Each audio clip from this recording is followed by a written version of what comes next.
Hello, and welcome to what should be the final video of this series. As you can tell, I am no longer in the bathroom of the cabin. I have arrived back into England and am now talking to the computer in a bedroom with a headset and a mic, because recording on the computer mic creates horrible audio, presumably because you're listening to the fan. I don't know. I'm not that good with tech, at least for my age anyway. So what's there to say about this video? First, I'll sum up, I guess, the last day. The last day, we got off the ship, got up, had breakfast. Not much to say there. Although there was a kind of a crisis where my phone wasn't getting any signal. You know, back in England, you should have signal, right? Well, my mum, in her infinite wisdom, suggested I try the age-old trick of turning it off and turning it back on again. And that worked. And so my phone was usable. Besides that, what's there to say? The whole process of getting off seemed to work well. They called you, you got to sign into groups, so that people wouldn't rush off all at once, and so they call off your group at a certain time. You get off, you go to like a, how do I describe it, like a big room, and your bags are in a designated spot, and you pick them up. You know, we picked them up, we got out, we go to the parking lot, we get in our car and leave. That's it. Cruise done. So, what else is there to talk about? I'm trying to record this so that the light is directly behind me, otherwise it's rather garishly bright, and you also can't see my face that well. Also, I apologize for the crap camera quality. At least looking at it from here, because I can see my face, the video quality is quite bad compared to my phone and my sister's tablet. But anyway, so what I want to do is I want to sum up various aspects of the cruise. The first thing I want to discuss is the ship itself. The ship itself, I felt, was pretty good. You know, there weren't any structural problems, so no malfunctions of any kind. You know, the lifts worked, the bathrooms worked. Actually, that's not entirely true. On the last night, actually, there was a real problem with the drain in the shower constantly regurgitating what was washed down below.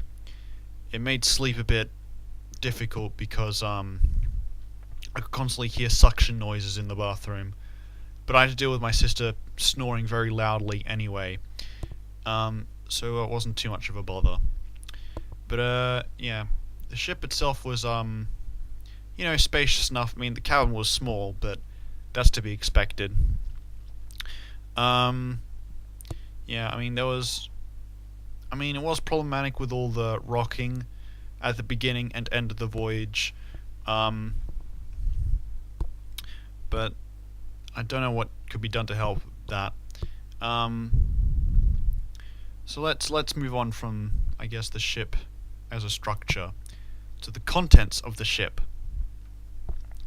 Hold on, I'm gonna try and look at the camera here rather than look at myself. I hope this is recording well as well. So, what was on the ship? First thing I'll talk about is the food. The food is very important. Yeah, the food was mostly good. I actually checked on the scales in this house. They weren't the scales I used to weigh myself before I went on the cruise, so I can't vouch for the accuracy, but apparently I gained 4 kilograms on this cruise. and that's a high amount. In stone, I don't know what that is. You should know how to use metric. It's 2015 for crying out loud. I mean, I don't usually use the whole "it's this year" argument, but metric is used in every country in the world except 3. And if you're in one of those countries, well, you kind of owe it to yourself to learn the system that uses a decimal system, which is applied to everything else. Well, not everything else, but many other things in the world, and is thus more useful and efficient. But anyway, I digress. What was I talking about? The food, yeah. I mean, yeah, the fact I gained so much weight, allegedly, can be attested to the fact I eat so much food. I don't think I ever discussed this in the videos. I somehow forgot to say it. But, I did actually, between lunch and dinner, there was a point where I did get a bunch of food with my brother. So I guess I kind of, pre-dinner. I don't know why I never mentioned it. I guess because it wasn't that eventful, but yeah. So I had 4 courses a day, most days. Yeah, the food itself, well, I've discussed repeatedly that the desserts were disappointing. Too much gelatin is the main criticism. That really needs to be fixed. Like, they gave you those, they give you questionnaires at the end,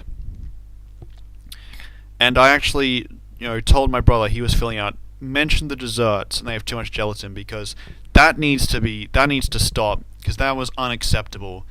I mean, the last straw was, on the final day, not the final day, the final night. The dessert we had was, a kind of a chocolate mousse cake sort of thing. I mean, it looked really good, and I love those things. Nice kind of dense chocolate, kind of a chocolate fudge cake, so to speak. And then I eat it, and it's just full of gelatin. That's outrageous. The savory foods were good. They weren't fantastic, but I still liked them. I ended up eating a lot of fish. I don't know why, but I mean, I guess I like fish, but there you go. The fish was good. I approve of the fish. The variety of the food was good. I mean, they don't want to ruin you with choice. The dinners we went to, you'd always have for each course you could choose from, I don't know, a few things, which, is fine. You didn't eat more than that. There was always, I mean, I'm not someone who there are many foods I dislike, but there was always something I was willing to eat, so there's that. Actually, another thing to talk about is the hygiene on the ship. Now, what I was really impressed with is that they had these soap dispensers everywhere. Now I say soap, I mean, it's kind of like soap. It's a bit more, I don't know, what's the opposite of viscous? Volatile? I don't know, but basically you just go to these dispensers and you hold your hand out under them, and then they just squirt some liquid and you rub your hands and it's good. They had that at the buffets and at the restaurants as you enter, and that's something I highly approve of, because when you're when you're essentially in a building with thousands of people, it's very easy to get infected with disease. And, well, I didn't get any disease the whole time.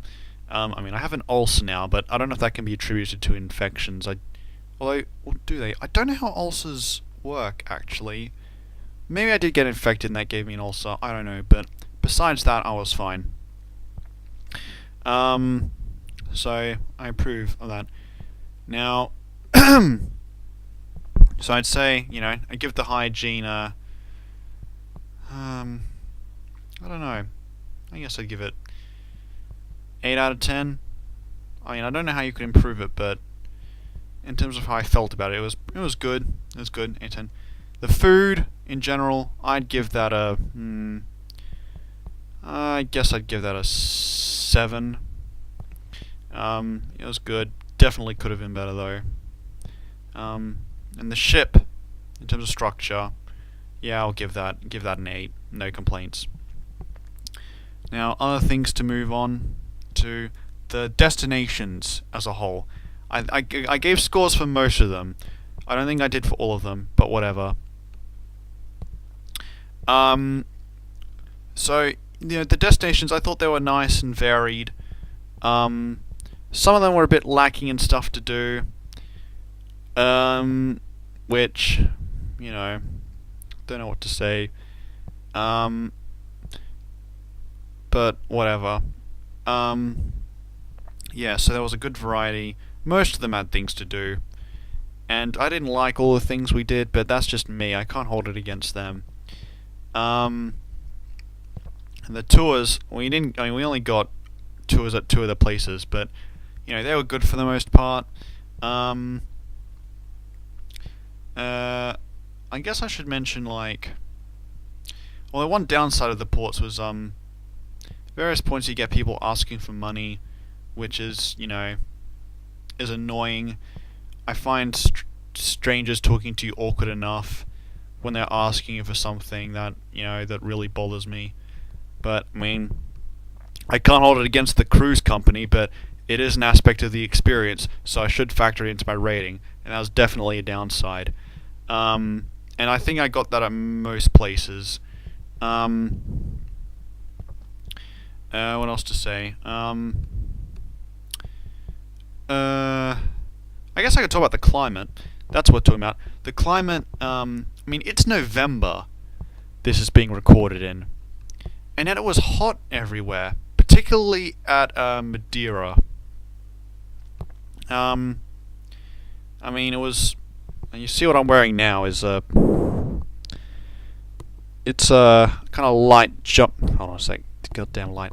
It's a light jumper, and I was wearing that. I could have gone without it most days, to be honest. And that showed you how hot it was, despite being November. So I'd have preferred it a bit colder. I'm probably in the minority saying that. But I've never been a big fan of the heat. So, it wasn't too bad. What else is there to discuss? I guess there'd be prices, but I didn't pay attention to that. I didn't really buy anything. All I bought on the cruise was chocolate. That's literally all I bought. All the other stuff I consumed was, paid for at the start of the cruise. Although my family was talking about how the cruise was good value. Hold on a sec. So I guess should aid the rating. But that's not the destinations. I'm talking about destinations. So yeah. I don't know. Is there anything else to talk about in regards to the place we called Port at? No, I'm rambling too long. So I'd give them an 8. It's definitely worth it. So what else to discuss? I guess I discussed the things to do on the ship. Those were good for the most. Well, actually, they were all right for the most part. Nothing was bad. The main entertainment was the things we went to after dinner. It was the stuff we mainly saw was the dance group. It was the same group every time, like dancing and singing. There's a comedian we saw once, who, as I mentioned before, was left much to be desired. There was also what I went to, there was the ping pong, the lecture I went to on James Bond, cinema, seeing Mad Max, and then Mission Impossible 5. I think overall I would give them, I'd give them an 8. But, fairly well satisfied. I mean, I should clarify saying that it's difficult to it's difficult for me to get really annoyed about something, but on the flip side, it's difficult for me to get really excited about something.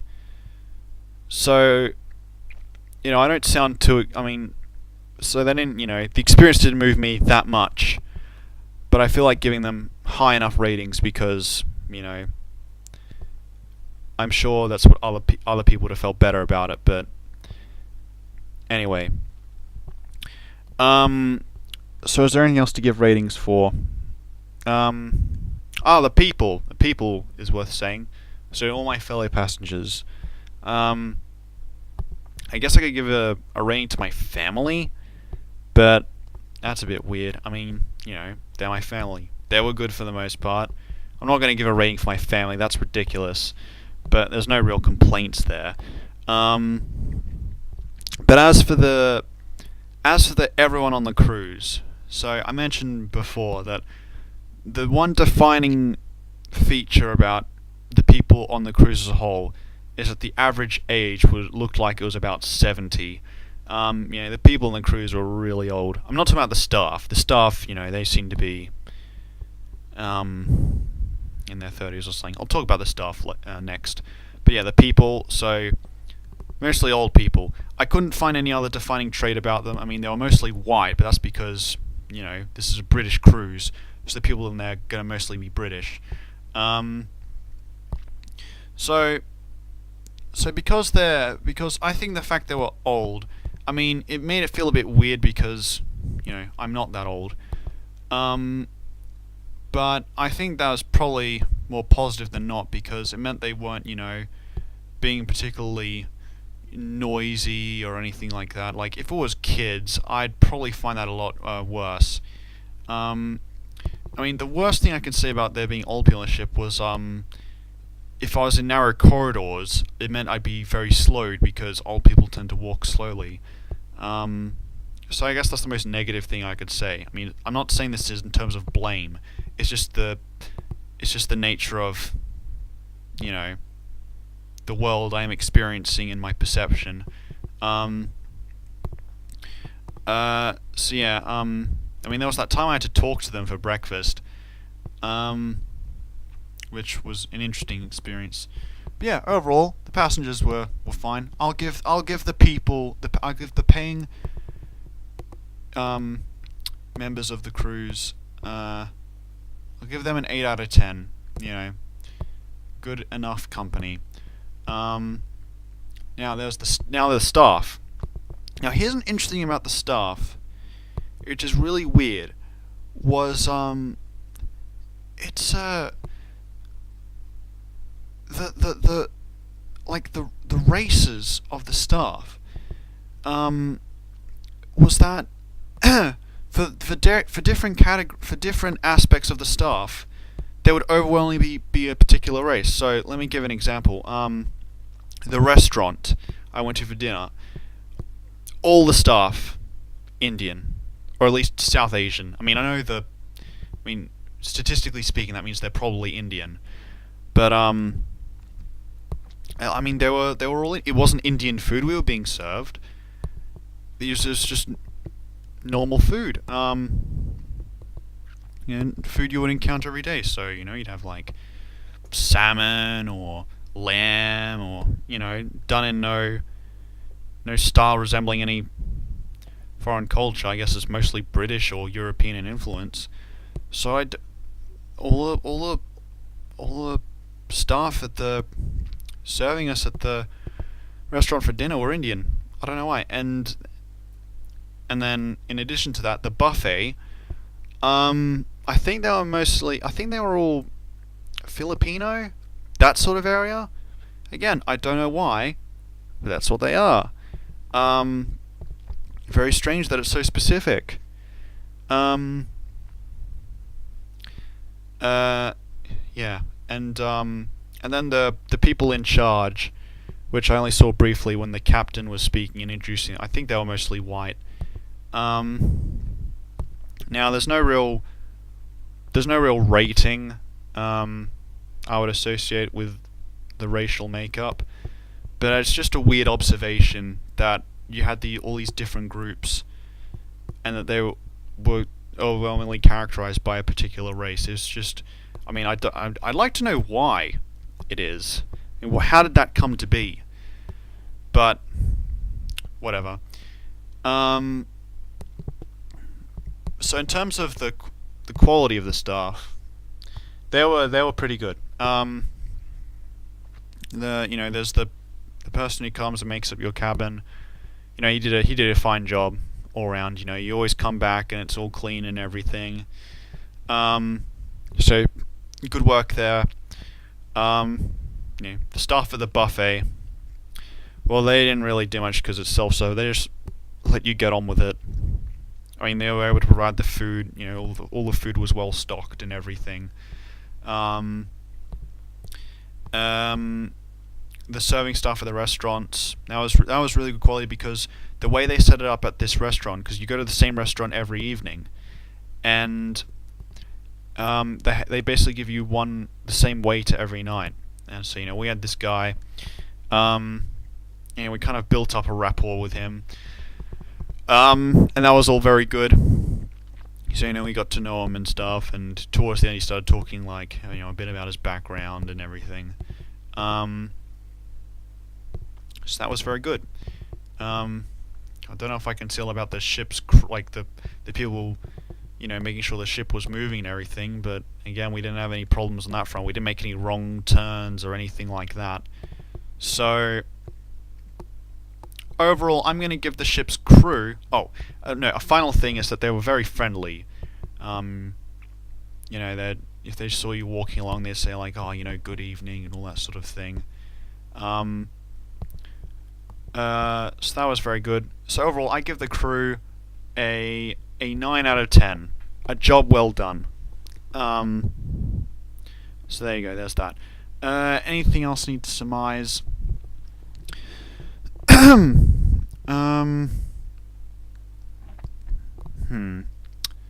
me think. I guess I should discuss the time of the cruise, the fact that it's 2 weeks. I thought it was ideal, for the most part. I mean, it's one of those things you can customize, but the experience I felt, by the time it ended, I was ready to leave, So, I'm not going to give a rating for that because it's a minor point. But I just thought that was fine. So, I guess I should rate the experience as a whole. I enjoyed it. It was a holiday worth having. So, I don't know, there's not much to say. I already summed everything else out, but I'd say it was worth going on. And I'll give it a 7 out of 10. Would cruise again. So yeah, that was very good. I guess a final thing worth rating is the experience of making these videos, because I've never done anything like this. I mean, I'll probably have to create a YouTube channel just to show people these videos. Now, I enjoyed making these videos. It's been I don't know if it's been much of a learning experience. I guess it's mainly learning on the technological front. I learned that phones can store very little data in regards to videos. Also, what's ridiculous is that phones don't come with they give you at least the phone I have provides you with a video recorder, but not a sound recorder. I mean, I'd considered making these just audio. You don't need to see my face. So I don't, but that's my fault for not bothering to download a sound recorder before going on the cruise. But yeah, it's kind of a pain having to constantly go to my mum's computer to upload the video, like to transfer the videos. But again, that's probably my fault for not bringing my laptop. Although the fact that I couldn't do it on my brother's laptop was just ridiculous. And you had to install some software, whatever. You shouldn't need to install software though to transfer videos from a device made by one company to a device made by another. Not much point going on about it, because anyone watching this probably agrees anyway. You know, no one likes that stuff. But that is sadly the reality. But yeah, so yeah, it was a good process to review my thoughts. You know, I've actually been watching these videos, some of these videos, and, you know, I think they're alright. But I don't know what anyone else think about it. So that's going to be an interesting thing to see. But the process of making videos overall, I'm going to give that a good 8 out of 10. I'm not in terms of the quality of my work. I'm not going to judge that. I'll let you judge that. But the process of making the videos, I enjoyed. You know, having the routine of, you know, at the end of every day, I go in, I record my thoughts, share it with the world. I like doing that. So the experience of making videos, an 8 out of 10. I guess that's everything. I guess a final note. From watching my videos, I realized that they've all been recorded they're all recorded vertically. And I realized this was not a good idea, because when I play the videos on my computer, you can't rotate them. So they always play sideways. I don't know if I'm gonna bother changing that, or if I'm just gonna upload them sideways, because the visuals aren't really necessary. It's the audio that matters. But I don't know, I'll take that path as it comes. So yeah, that's the end of this series. It seems I've clocked in at about 3 hours at this point of content. So, you know, that's the length of 2 films. I don't know if anyone watched this all the way through. I mean, if you have, thanks for getting to this far. I really appreciate it. And if you like this, make sure to tell your friends about it. Because, you know, I'd like as many people to watch this as possible. I like the phenomenon of everyone being able to, you know, create something and share it with the world. That's just the basic human endeavor of creativity and the need to communicate and socialize. But anyway, I'm getting too philosophical. Well, I don't think I'm getting a bit philosophical here, which I guess is kind of the purpose of this video, is just me showing my outlook on the world. And I hope I have done that adequately. You know, the whole purpose was to show how one individual reacts to a series of events. So I've not said my name, I don't believe, and I don't intend to. I imagine most people watching this are going to be people who know my name anyway. But if you're watching this and you don't know who I am, it doesn't matter. The names don't mean much, you know. It's about, you know, the interactions you have with someone. That's the meaningful experience. So I'm the guy who made these videos, and I appreciate you for watching them. This series is now at an end.